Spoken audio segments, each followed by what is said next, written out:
how are you? Today I brought you a recipe for a low-carb cake. It's great if you're looking to lose weight, want to control your blood sugar, or just want a healthier lifestyle. This cake is also very interesting because it's rich in fiber, high in protein, and made with basic ingredients. Everyday ingredients you already have at home, and the flavor is amazing. You can change up the topping. Stick around until the end, you won't want to miss it. Before we start, this cake has no sugar, no butter, no wheat flour, and no gluten. Tell me, what's your favorite cake flavor? Write it for me down below in the comments. I'd love to see your answer. Remember to like the video. That's really important for me here on the channel. Show that you trust the channel and support my content. To get the ingredients, it's really easy. Just take a look here in the description. The first thing I have here are the eggs. Eggs always work well in cakes. They add a lot of fluffiness and structure. Nutritionally, the eggs will give us protein. This cake is quite rich in that regard. It contains albumin, a high biological value protein, choline, vitamin D, and other vitamins and minerals that are important for our brain function and neurological health as well. So to the egg, I'm going to add coconut oil here, which will be my fat of choice for this cake. I'm going to add the baking sweetener here. You'll see there are just a few ingredients. And in this case, when you use a baking sweetener, it's very important that you check the label. See if it is stable at high temperatures. Patricia, but can I use brown sugar? Can I use coconut sugar? It will have calories and carbohydrates, so it wouldn't be a low-carb cake anymore. Now, if you want to, and you're not necessarily controlling your carbohydrate intake, it works, but I don't recommend it. Let's add the natural yogurt here. Remember that I have a video here on the channel teaching how to make yogurt from scratch. I'll leave it down here in the description.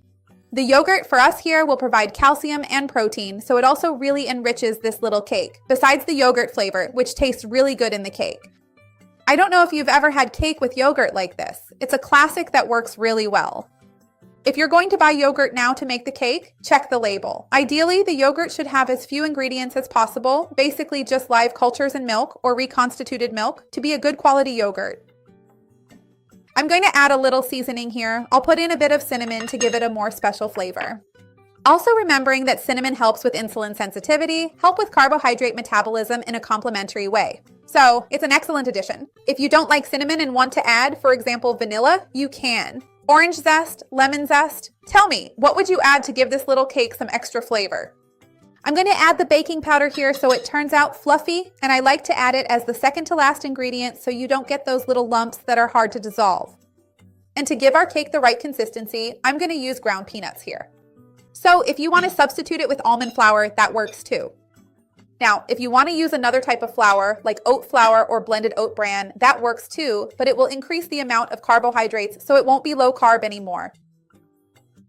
Another option is to add coconut flour. Coconut flour has a particular detail. If you use coconut flour, you need to add it spoonful by spoonful until you reach the right consistency, because it absorbs a lot of liquid, so it won't be the same amount. You have to add it little by little. Remember that I have a playlist of low-carb desserts here on the channel with lots of cake recipes, and I'll leave it down below in the description for you. Now I'm going to transfer the batter here to this pan that I greased with coconut oil and also sprinkled peanut flour here so it won't stick.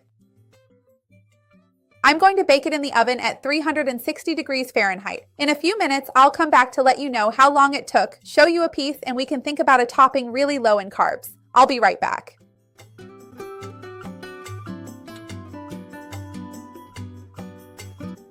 The cake is super fluffy. It only took 30 minutes to be ready. I grabbed a bit of my peanut butter here. Remember, I have the recipe for it here on the channel. I'll leave it down below if you want it.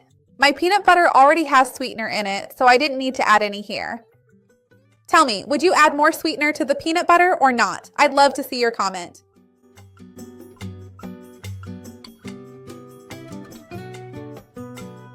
It turned out really cute. I'm going to cut a big piece now so you can see what it's like inside.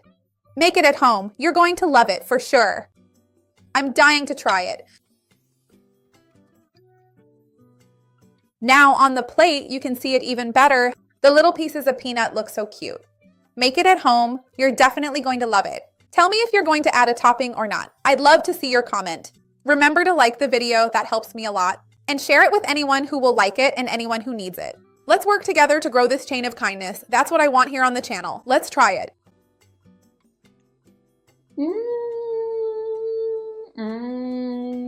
It's delicious. This peanut and cinnamon flavor is wonderful. Make it at home. See you next time. Bye.